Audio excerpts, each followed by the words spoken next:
Ravens flock. The flock rundown is the place to be. My man Ryan has been a lifelong Ravens fan since he was born. So I'm telling you now, it's about to go down. The podcast, the flock rundown. Ravens, baby. Nothing gets better than waking up and wondering how high we can fly. Tune in. Motionless brainwaves attempt to swim their way to sense, can't tame the untamed. Appreciate you, Ray. What's up, Ravens fans? My name is Ryan, and welcome back to another episode of the Flock Rundown. So it's officially been 1 year since I've started this channel. 178 episodes later, I think. I appreciate you guys' support more than you know. It means the world to me. We're only 1 year in. I can't wait to get this season started. This offseason is dragging, especially coming off that NFL draft high. I'm ready for the schedule release next week. But today, I wanted to come on here and pose a question. Do the Baltimore Ravens have enough right now at wide receiver? Wide receiver is always a huge conversation with the Ravens. Last year, we added Odell to a pretty talented group. We didn't know what we were getting with Zay, but that obviously worked out really well. Nelson Aguilar worked out really well. Bateman was still there. Odell played well. I know he didn't play a lot, but he played well. So we had a lot of guys, but we've lost Odell. We got Zay Flowers in year 2. And now Rashod Bateman is tossed into a major role. We gave him a 3-year extension. And at this point, there's nobody on the roster that's really going to compete for the wide receiver 1 or wide receiver 2 spot. I would say that is Zay Flowers and Rashod Bateman. And then behind them, it's going to be Nelson Aguilar again. And then Tez Walker, 4th-round pick from North Carolina this season. We also signed Deontay Hardy, who's going to be a return guy for us, but also wide receiver depth, because I would imagine he's definitely going to be active for game days. And then you still have Tylan Wallace and the rest of the depth guys, Sean Ryan, and a lot of undrafted rookies and stuff. We'll see who kind of emerges out of that pack. But main guys, Zay Flowers, Rashod Bateman, Nelson Aguilar, Tez Walker, Deontay Hardy, Tylan Wallace. That's the wide receiver core for the Ravens this year. And at this point, I really don't see them making another move. Maybe a veteran. I know Zay Jones is still out there. There's a couple guys floating out there, but I really don't see them making a power move. I think that they're putting their trust into Rashod Bateman. So I'm asking you guys, is that good enough? I think it is good enough, but hear me out.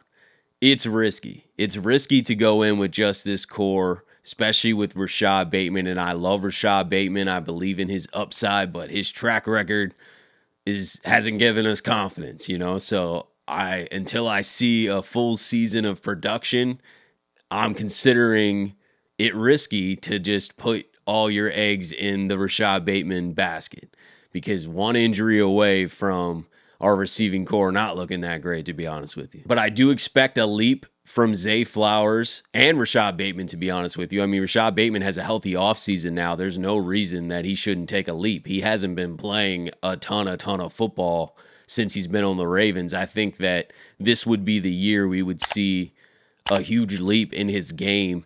And Zay Flowers naturally is going to take a leap in his game. I mean, he was a rookie last season. So I think that both of their games elevate, which helps a ton. And then also, and I know this isn't a wide receiver, but this matters, we added Derrick Henry to the team. I really believe that we might become, again, a run-first team. Now, that doesn't mean we're running all the time and Lamar's not throwing anymore and all the receivers are pissed off. I don't mean that. I think there'll be a nice balance, but I think we'll lean more on the run, because adding a guy like Derrick Henry, I know they're going to use him. Lamar's still going to run. You got a nice, talented depth of a backfield with Keaton Mitchell when he comes back, Justice Hill, Rasheen Ali, whoever ends up kind of stepping up there. But I like that core of running backs, and I know that the Ravens are going to run the football, which takes pressure off of that passing game. But there are going to be situations where we have to pass. We might get down 14 points, and you can't just slowly run your way back into the game, and you need to be able to score quickly.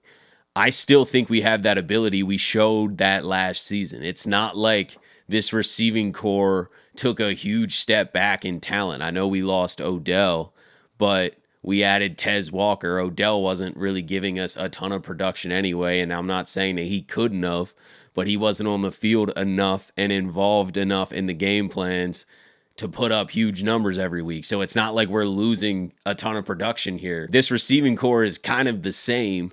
I just think that with their youth, they're going to take a step up. We also have two incredible tight ends, maybe the best tight end duo in all of football, in Mark Andrews and Isaiah Likely. I know they're not wide receivers, and the topic of this video is specifically focused on the wide receivers, but Mark Andrews and Isaiah Likely bring a ton to the pass game. Those are major threats the defense has to key on. Now, I'm not sure how Todd Monken's going to use both of them consistently. Usually when Mark's in a lot, we don't see a ton of Isaiah Likely producing, but every time Mark goes out, Isaiah Likely becomes the guy. So I'd like to see Todd Monken find a way to use both of them on the field at the same time this year.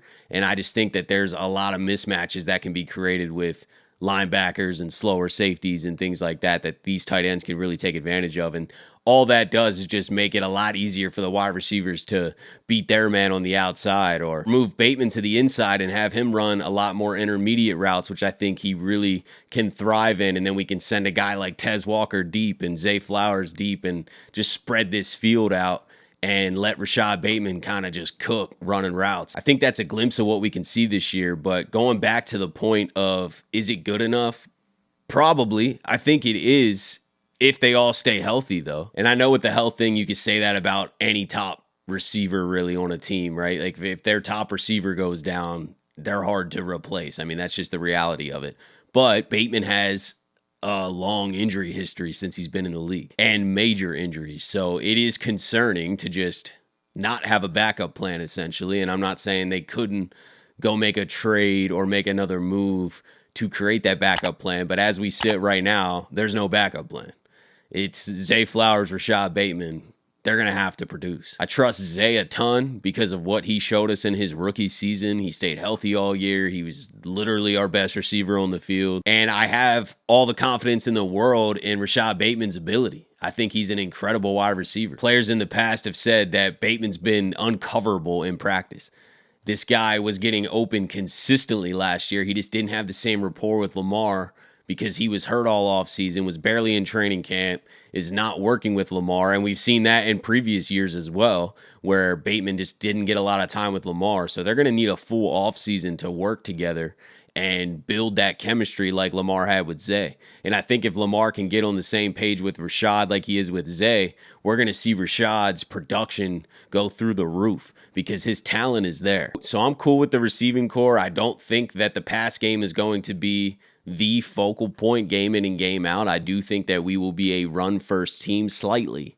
Run first, but still balanced, if that makes sense. I'm not saying that we're just going to be Greg Roman style elementary pass game. I think that we saw Todd Monken flex a little bit later in that second half of last year to show where this offense can go. And now everybody coming back under the same offense, it's only going to get better. You know, no offense in the first year has reached its max potential.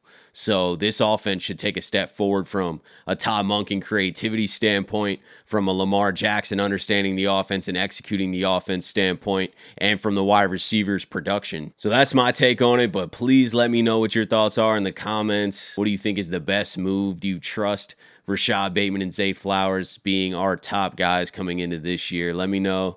As always, guys, I appreciate you tuning in to another episode of the Flock Rundown. Have a beautiful rest of your day, and I'll talk to you guys soon.